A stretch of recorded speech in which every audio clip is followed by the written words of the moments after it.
Well, after 4 months and 3 tries, Toronto FC finally played a game.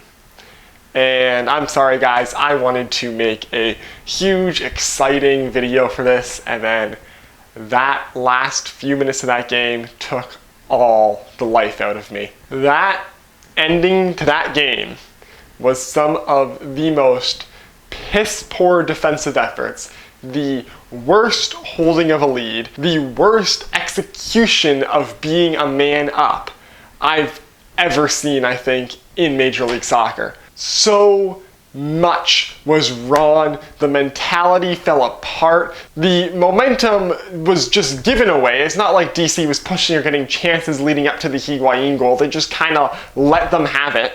And TFC just got too comfortable and basically handed DC a point and just threw away 2 points that they 100% should have had. There's no excuse for them not winning that game. So many of the basics were not followed. Greg Vanney made an error so big that what he did doesn't even have to be told not to do. It should be obvious. Do not substitute both of your starting center backs when you have a lead, especially not when you're only 2 goals up.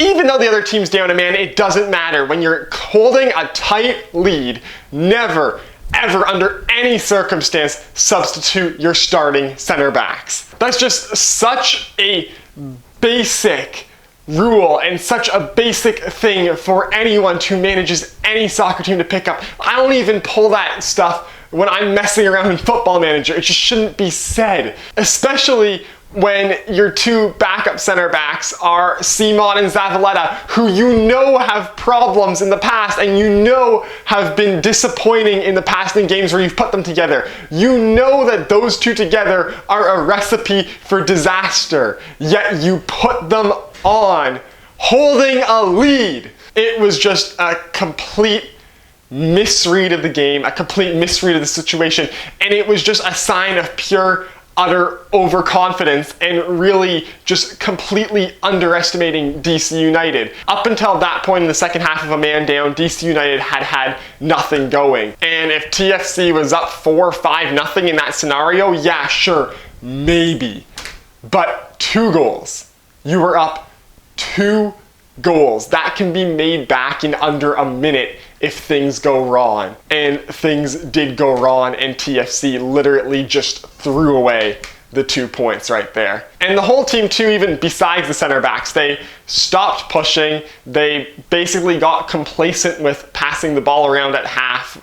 Basically thought that, I guess, it was too hot or too humid for DC to push and do anything. But of course, they're going to be able to push and get some energy into them. They're professional athletes. They're going to be able to get some runs going later in the game. What did you think was going to happen?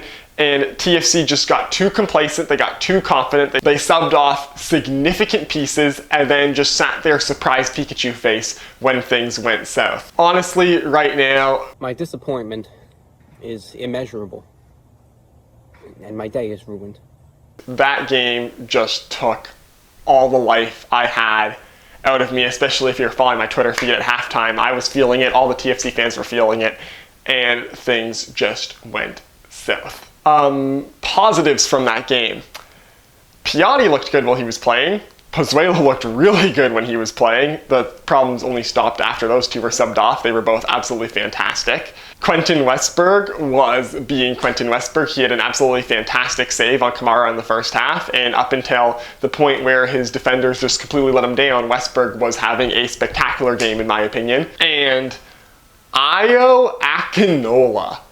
Wow, I was not expecting anything from Akinola when I saw him starting the match. I know he has potential, but he's always been one of those players who has brief flashes, but really hasn't been able to play a full 90 minutes in MLS, really. I just had never seen him yet as a guy who would be able to start a game and be a consistent threat throughout.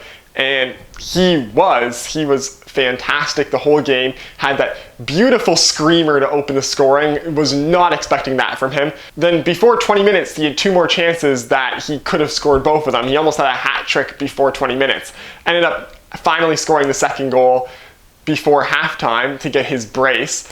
And then after TFC had given up the lead, had a header that hit the crossbar, and he almost brought it back for TFC and almost won the game after DC had utterly embarrassed us. So Ayo Akinola was a huge, shining, bright positive for TFC this game. Playing striker, the fall apart, not at all his fault. And Akinola, honestly, this game, hopefully for him, is a major turning point in his career. And hopefully this game was the start of what could be a breakout tournament for Ayo Akinola. Because if there's one thing TFC desperately needs, it's a second striker that's competent behind Josie Altidore, because right now, Patrick Mullins just isn't going to cut it. But yeah, overall, this was just a very disappointing game for Toronto FC. I'm very upset with how this game ended up. This should have been an easy 3 points for TFC, and now they are going to be forced to pick up something in a rivalry match on Thursday against the Montreal Impact to basically make sure that they can get a spot in the round of 16 without having to put things all on the last day against a New England team that looked quite good against the Montreal Impact in their first game. Gustavo Bo was just absolutely flying, so I'm actually quite scared of them going into the last game of the group stage. So TFC has to get something against Montreal now, or else things might turn sour real quick. So yeah, that does it for this video. If you liked it, hit like. If you want to see more of my stuff, hit subscribe. Follow me on Twitter. Link is down below in the description. And I will see you next time when Greg Vanney hopefully doesn't sub both of the center backs with a lead. God damn it.